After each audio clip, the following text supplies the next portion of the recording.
Sitting there, you think a lot about the victims and their families, but you don't think about all the spin-off consequences that the families experience.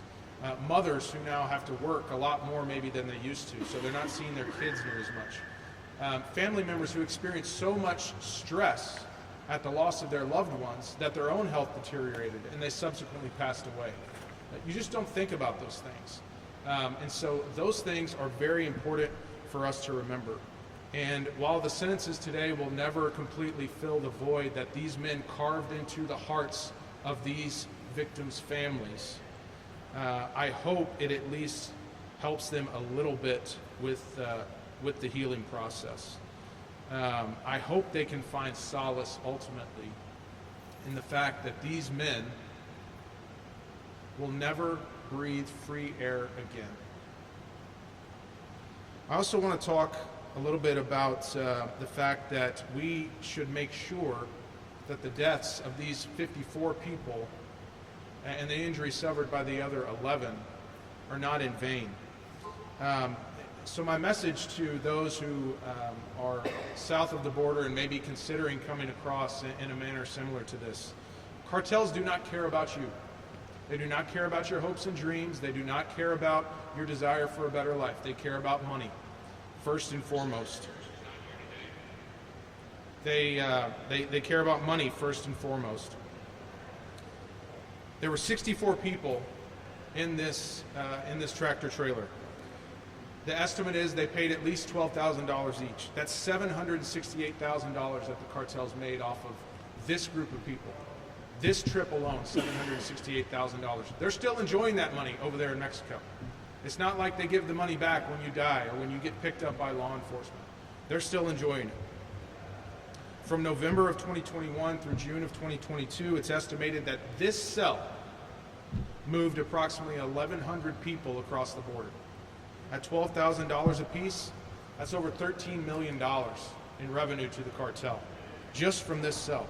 The reality is the cartels have made billions of dollars smuggling humans across the border over the last several years. The United States has taken a whole-of-government approach to combating alien smuggling and illegal immigration. And by doing that, by taking this whole-of-government approach, we've effectively shut off a major income stream for the cartels. In addition to that, we've also made it much harder for them to move their drugs across the street because they use across the border. They use these humans to disguise their drug loads. And because of our work, because of our cooperative efforts, it's much harder for them to move poisons like fentanyl and other drugs across the border. To be clear, our goal as the United States government, the Department of Justice, and the U.S. Attorney's Office is the 100% complete eradication of Mexican drug cartels. That's our mission. That's what we're going to do. But all of this rhetoric doesn't heal the wounds that the victims that are still with us and the victims' families, the families of those who passed away, the wounds that they suffered. So my prayers for them are for fond memories and hopefully some degree of healing, though those wounds will never be completely healed. Please know that the United States government will work to hold everyone responsible for the deaths of these 54 people to account, and we will do everything we can to make sure tragedies like this don't happen again. And with that, I'll turn it over to HSI Special Agent in Charge, Craig Larby. Thank you, U.S. Attorney Simmons. Hello, everyone. And thank you for being here this morning. My name is Craig Larby, and I'm Special Agent in Charge for Homeland Security Investigations here in San Antonio. Today's sentencings are the results of a far-reaching investigation and a tireless commitment by HSI and our law enforcement partners to dismantle the deadliest human smuggling operation in U.S. history. Both defendants were central players in an organization that conspired to smuggle thousands of people across the U.S.-Mexican border. Exactly 3 years to the day, these men loaded 64 people, including children and a pregnant woman, into a tractor trailer with no functioning air conditioning and sent them through the South Texas scorching heat. As temperatures inside the trailer soared, the conditions became fatal. In total, 54 people lost their lives, 6 of them children. These human beings paid thousands of dollars for a journey that ultimately cost their lives and ended in unimaginable tragedy. Today, Felipe Ordonez Torres was sentenced to life in prison. This is a just and necessary outcome for a man whose greed cost so many lives. His co-defendant, Gonzalez Ortega, was also dealt a significant sentence of over 87 years. Today, the American justice system prevailed. While law enforcement on our southern border has worked tirelessly and successfully to decrease illegal crossings, we cannot let our guard down. Smuggling organizations continue to adapt, using increasingly dangerous and sophisticated methods to avoid detection. Even in times of low activity, the threat still remains. We must remain vigilant because behind every smuggling attempt is a human life put at risk. This case serves as a stark reminder human smuggling is not a service. It's a deadly criminal enterprise. And HSI will pursue the smugglers relentlessly wherever they operate. No one who participates in smuggling of a human will escape the reach of our justice. I want to extend my sincere thanks to the agents, the attorneys, the support staff that made this all possible, as well as our first responders and the medical personnel and our partners at every level of government who contribute to this case. Through everyone's hard work that got us here today, we honor the memory of the victims and remain committed to our mission to pursue the criminal networks so we can prevent tragedies like this from ever happening again. Thank you.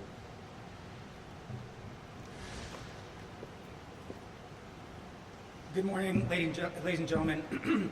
Excuse me. Before I begin, I want to take a moment to congratulate the United States Attorney and the Special Agent in Charge for Homeland Security here in San Antonio. It's important for people to understand the outlay of resources and time and effort that goes into something like this. Putting that to one side, any of you who watched the trial and the sentencing would have seen this. The level of professionalism and excellence in the way this trial team presented the facts of this case, it is significant. It is not easy to do what they did, and it deserves recognition.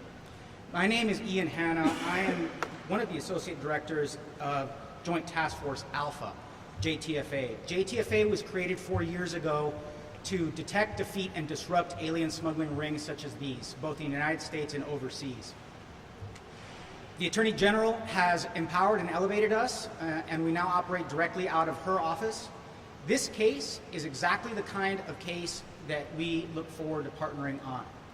We look forward to the resolution of the case against the remaining defendants, but especially the case against Mr. Rigoberto Miranda Orozco, who I'll remind you was extradited from Guatemala to face charges on this case. His extradition from Guatemala to the United States and others like that extradition send a message to alien smugglers overseas.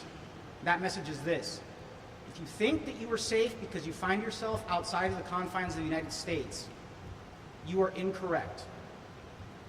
If your crime touches the United States, we are going to reach out and touch you. We will devote whatever resources required to investigate you, to find you, and to prosecute you, either in the country where you are in partnership with our overseas partners, or extradite you to the United States to face justice in an American courtroom. I have some brief remarks in Spanish, and I'm doing those because it's important that this message reaches your audience, both in the United States and overseas. Buenos días de antemano a la familia, los familiares de los fallecidos y aquellos que sobrevivieron a la tragedia de este caso, nuestras condolencias. Esperamos que el resultado en este caso sirve para que ustedes puedan seguir su viaje en sanarse de sus heridas corporales, tanto como sus lesiones mentales y emocionales. Mi nombre es Ian Hanna, yo soy el codirector de la Fuerza Tarea Conjunta Alfa. Cadena perpetua. Cadena perpetua y más de 80 años, 87 años en prisión. Con respecto a los dos condenados, en este caso, justicia cumplida. Tenemos dos mensajes respecto a este caso. Primero, al migrante. Esta tragedia es un ejemplo de las horribles consecuencias que pueden suceder cuando confías a esta gente. ¿Y a quién me refiero cuando hablo de esta gente? Me refiero a los coyotes, a los polleros, a los líderes de las organizaciones transnacionales que se dedican a hacer rendir ganancias de su sufrimiento.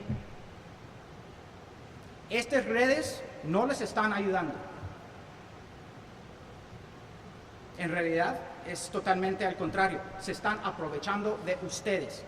Porque el coyote, para el pollero, ustedes no son seres humanos, son cajitas, son cosas desechables. Así es de que, por favor, antes de meterse con esta gente, antes de encomendar sus seres queridos, sus hijos, sus hijas, sus esposas, usted mismo, piénsalo muy bien, piénsalo muy bien. Todo tiene remedio, menos la muerte. Segundo, para el delincuente, para el coyote, para el pollero, para el líder, los líderes de estos grupos.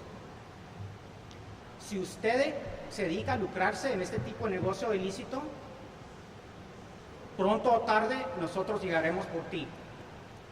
No importa si se encuentra dentro del territorio nacional de Estados Unidos o el extranjero, llegaremos por ti. Si su crimen toca a los Estados Unidos, nosotros nos vamos a tocar a usted. Gracias. All right, we can open to questions now. Let's start from this side and just move our way to the end over there. Any questions? I have a question. The judge very specifically said he does not want 32-year-old Benito Torres to be deported by ICE. Is there anything that can be done to make sure he serves his sentence here in the U.S.? Because let's be frank, he goes back to Mexico with money, he's going to have a better self than I have the partner. No, that's an excellent point. We know the Mexican prison system is quite a bit more luxurious than what we have here in the United States. So that is definitely something we're going to make sure happens. We'll have communication between BOP and DHS to make sure that doesn't slip through the cracks and make sure he serves all his time here in the United States.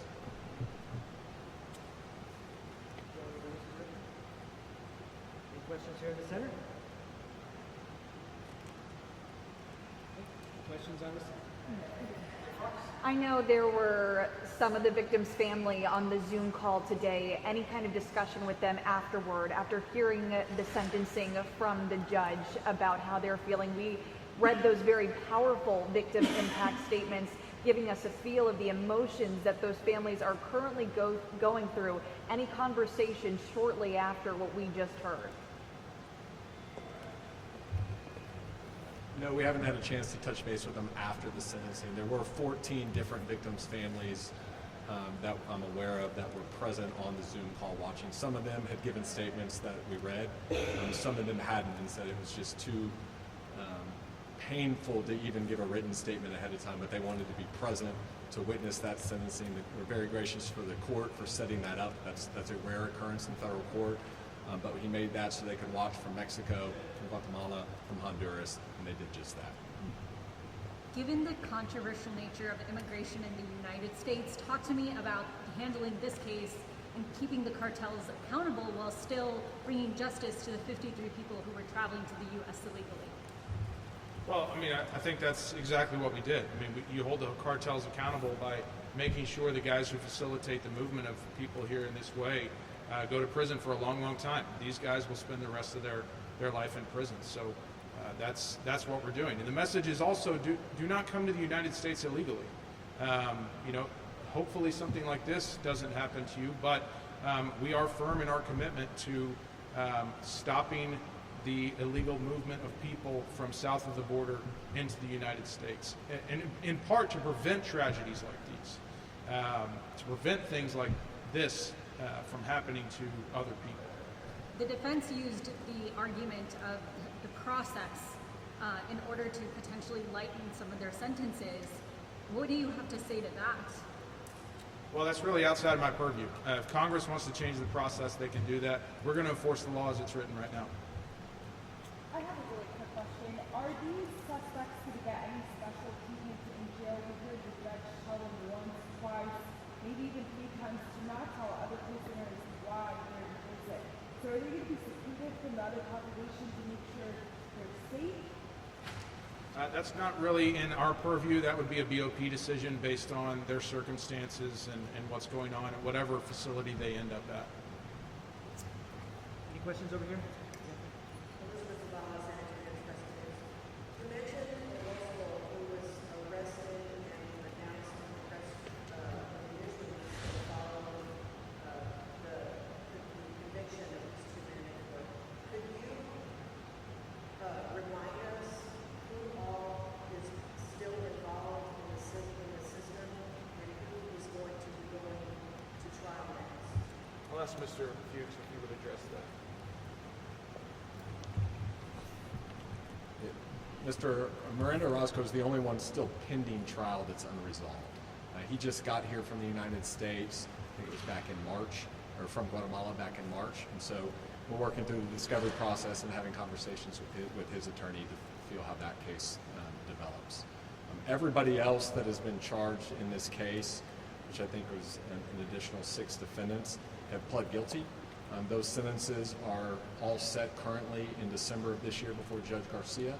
And so we will wait and see what sentence each of them gets at that time. There's 6 more. I did the number off the top of my head, but if I can confirm around that. Thanks very much. Thank you. Any follow-ups? Does the sentence today set a precedent going forward? I mean, given the fact that the judge commented that this was a life sentence for the 32-year-old? I hope so. I hope people take it that way as a warning, like do not participate in this activity. We will find you, you will be held accountable, and you will go to prison for a very, very long time. That's the message we want people who would consider this to hear today.